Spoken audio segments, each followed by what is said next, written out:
بيكم في فيديو جديد على قناة هنتكلم النهاردة عن بجاحة المنتخب الألماني ودعمه للمثلية الجنسية، وكمان متضايقين قوي من صور اللاعب السابق مسعود أوزيل بين مشجعي المنتخب في المدرجات.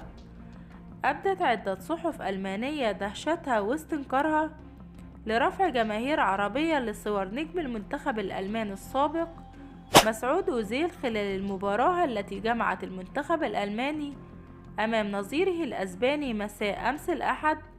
وقالت صحيفة بيلد الواسعة الانتشار والمعروفة بموالاتها لإسرائيل إنها لا تتفهم تصرف هذا الجمهور، مؤكدة إن مسعود أوزيل لم يتعرض لضغوط أجبرته على ترك منتخب ألمانيا بسبب موقفه الداعم لمسلمي الأوغور ضد الانتهاكات الإجرامية للحكومة الصينية.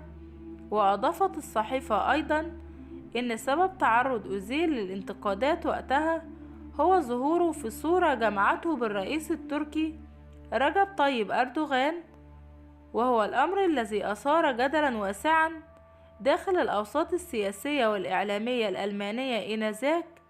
الصحيفة التي وصفت أردوغان بالطاغية اقتبست تصريح أوزيل الشهير وقتها والذي قال فيه: أنا الألماني عندما نفوز، أما عند الخسارة فيعتبروني مهاجر.